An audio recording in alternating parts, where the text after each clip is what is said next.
Secretaria de Saúde investiga agora suspeita de contaminação por febre maculosa. Isso de uma criança aqui no DF. A doença, inclusive, é transmitida aí por carrapato contaminado. Já conversamos sobre isso aqui, mas não tinha nenhuma marcação dentro do Distrito Federal. Vamos voltar, porque nós estamos aqui de volta com a Ana Bianchini. Ana, eu quero saber o seguinte, é uma criança, essa criança fez exames aqui no Distrito Federal para descobrir. É com você, querida. Isso mesmo, viu, Fred? Não só um exame, como pelo menos 2. Essa criança moradora do Guará não teve a idade identificada até o momento. O que a gente sabe é que ela passou pelo menos 5 dias internada em um hospital particular aqui na área central de Brasília. Segundo a família dessa criança, Fred, ela foi infectada no pontão do Lago Sul, que fica ali às margens do Lago Paranoá, pelo carrapato estrela, que é justamente o transmissor dessa febre. Então, por conta disso, ela precisou ficar internada. Mas o que aconteceu, Fred? Ela fez esse exame no hospital particular aqui de Brasília. Esse exame deu positivo, então mostrou que ela estava infectada. E depois disso, esse hospital, ele precisou encaminhar todo o material dessa criança para um laboratório da Secretaria de Saúde. Mas por que isso? Porque é uma questão que precisa ser seguida, é um protocolo que precisa ser seguido. Então, em casos como esse, se algum paciente positiva, né, para esse tipo de doença, a Secretaria de Saúde, um laboratório específico da Secretaria de Saúde, também precisa fazer esse exame. E só após o resultado desse exame, o Ministério da Saúde vai considerar aquele resultado válido. Então, esse é o esquema que acontece aqui na capital e também em outros estados do nosso país. Por conta disso, o caso está, digamos assim, ainda em análise até sair o resultado oficial, que é o resultado desse laboratório da Secretaria de Saúde. Quem vai explicar melhor essa situação para a gente é justamente o subsecretário da Vigilância Sanitária aqui de Brasília, da Vigilância de Saúde, perdão, Fred, aqui de Brasília, que é o Divino Valério, e ele vai contar aqui com a gente. Seu Divino, a gente estava aqui conversando, você estava me explicando essa questão. Qual que é essa necessidade, então, da paciente fazer esses 2 exames, hein? Bom, na verdade é importante se dizer que febre maculosa ainda é dado como uma doença rara. O último caso de febre maculosa no Distrito Federal tem mais de 20 anos. Não é uma doença comum em nossa região.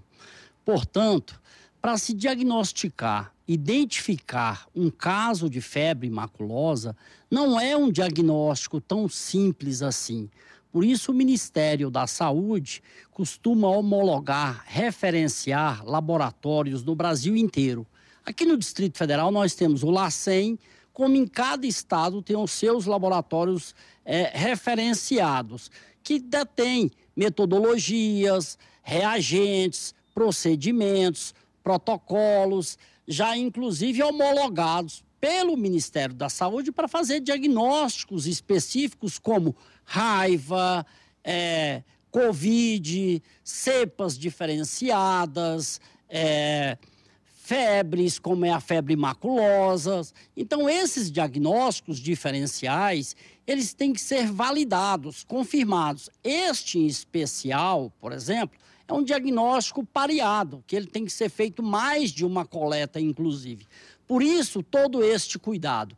É importante se dizer também que, uma vez confirmado este diagnóstico, a gente abre uma série de ações e medidas logo em seguida. Medidas como? Medidas de prevenção, de correção, para se evitar novos casos. Por isso, a Secretaria de Saúde, ela está preparada para fazer tudo isso, mas nós só vamos tomar qualquer atitude depois que estiver confirmado cientificamente que o caso se trata efetivamente de um caso autóctone de febre maculosa. É importante se dizer também que, recentemente, vários estudos científicos foram realizados naquela região.